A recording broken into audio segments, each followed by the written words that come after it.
Hello, our presentation will be on education for deaf students. We will address many areas of interest, including history of deaf education, the successes and the ongoing issues, as well as the need for advocacy and accessibility. My name is Truck Pham, and I'll be providing a brief overview about the history of deaf education in the United States. Starting in 1817, Thomas Gallaudet and Lorne Clark created what is now known as the American School for the Deaf, the first permanent school for the deaf in the United States and a major contributor for the spread of American Sign Language, or ASL. Over time, students of this school opened other residential deaf schools around the nation and spread the use of ASL. However, starting in 1880, at the International Deaf Education Conference, a push for oralism started to spread into deaf schools. By the 1960s, educators began to realize that oralism had its limits and started including more blended methods like total communication. Nowadays, with technology like cochlear implants, 85% of deaf students are placed into mainstream schools, and the debate between monolingual spoken language approaches and a bilingual approach that includes both ASL and English are still ongoing. Deaf students are at risk for many issues regarding their education. Since over 90% of deaf children are born to hearing parents, they often face early language deprivation that leads to many developmental issues. One of those issues is lower literacy rates, as around half of all deaf high school graduates read at around a fourth grade level.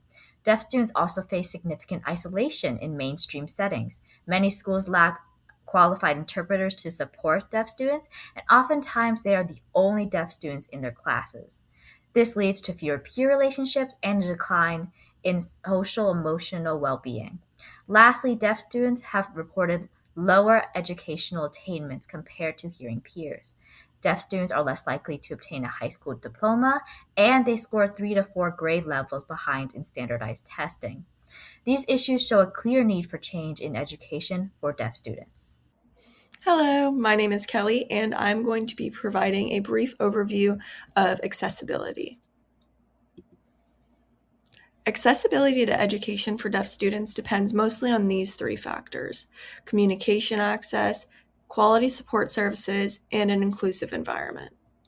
First, communication access is essential because deaf students need clear ways to receive information, such as American Sign Language, interpreters, captioning, or other visual supports to fully develop language and succeed academically. Second, support services and accommodations must be both available and effective. Although laws like the Individuals with Disabilities Education Act and the Americans with Disabilities Act require schools to provide access, the quality and consistency of interpreters, captioning, and assistive technology play a major role in how well students can learn. Finally, accessibility also includes the social and classroom environment, as deaf students may feel isolated if teachers and peers lack awareness. Creating a supportive, inclusive space that respects deaf culture helps improve both academic success and emotional well-being. Hi, I'm Aubrey, and I'm going to be talking about deaf schools closing and the impact that has on teachers, the deaf community, and deaf students on their own. So first, a little bit of background to why these schools are closing is that there had been a lot of federal officials cutting a lot of money that funds these schools through Teachers College, as it mentions. So educating the teachers that will be teaching the deaf students, which is obviously really important to giving proper education and proper signing and things like that for the students. That was cut, and more than 80% of the funding supported the students directly through tuition, scholarships, and stipends. So just overall, a lot of money was cut that impacted teachers on their own and the students overall. And the schools in hand have been closing more and more with the lack of funding and pushing students to go to mainstream schools, which means they are going to schools that are with primarily hearing students, and they are often either one or just a few of deaf students in that school. Now, the importance of that is that when a deaf student loses their school, it's important that they are supported with qualified interpreters, emotional support, inclusion, and connecting them with other deaf individuals because they're so isolated. They're in a community with people they don't know and people who don't know their story and how they are seeing the world and how they communicate. So that can be really isolating. And therefore, because of this, schools should provide captioning, visual learning materials, and should encourage deaf students to get involved with the NAD, their organization and events overall. And a cool site that I found was kind of talking about mainstreaming and the impact of that, and said that deaf children need a community of learners where deaf children can communicate with other people who use sign language. That's how learning happens, he said.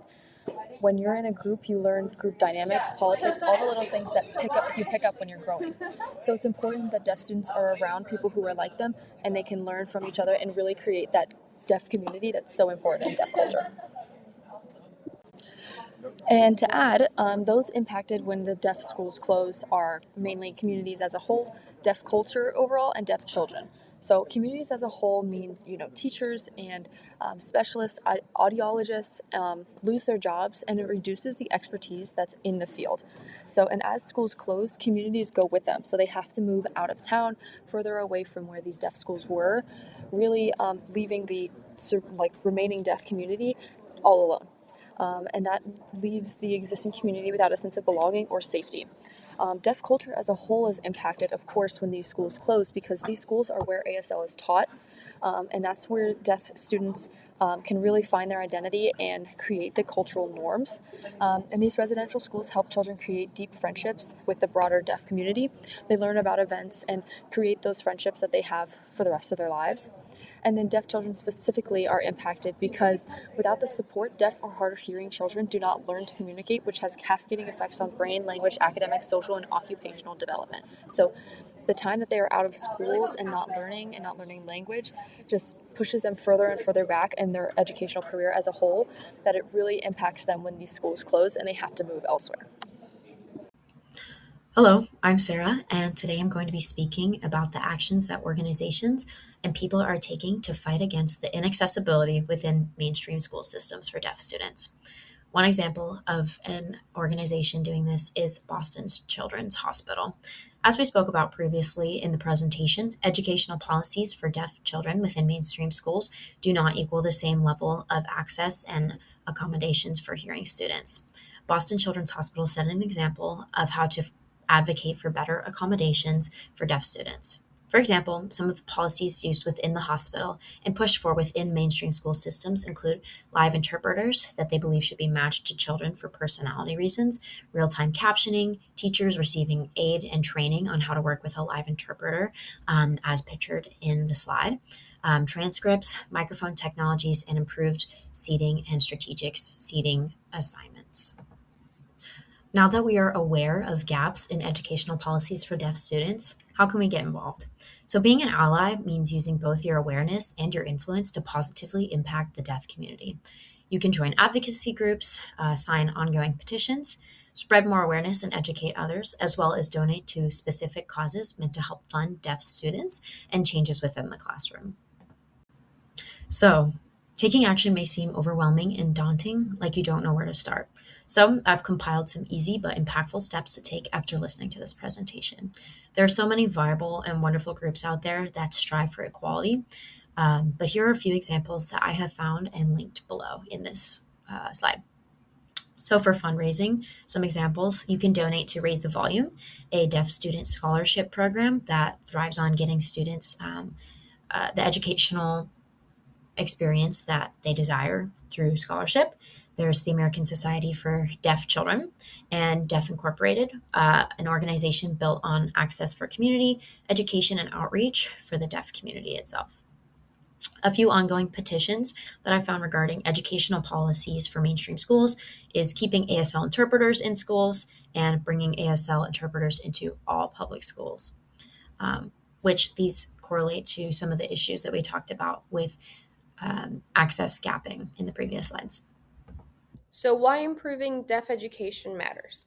Now that we've talked about the current issues that deaf students face, it's important to understand why improving these issues actually matters. First, access to language, especially early access to ASL or other communication methods, is critical for brain development. Without it, deaf students can experience language deprivation, and that ultimately could affect their learning, their memory, and overall cognitive growth. Second, Education directly impacts future opportunities. So, when deaf students fall behind due to a lack of access or support, it can limit their ability to pursue higher education or different career paths. And additionally, many deaf students experience social isolation in school environments where communication is limited. So, this not only affects their academic performance, but also their ability to form relationships and feel included. Overall, improving deaf education is not just about academics, it's also about giving students equal opportunities to succeed in all areas of life. So, long term impact of improvement. When we improve these issues, the long term impact on deaf students can be quite significant. With proper support, deaf students are more likely to succeed academically and develop strong communication skills, whether that's through ASL, written language, or both. They also gain confidence and independence as well, which are essential for navigating both school and life beyond it. And improved educational environments can also lead to better mental health outcomes as students feel more included, understood, and supported. And finally, access to deaf culture and community plays a major role in identity development. So, when students are able to connect with others who share their languages and experiences, it strengthens both their personal growth and a sense of belonging. So, this is why improving deaf education is so important. It creates a lasting positive effect that extends far beyond the classroom.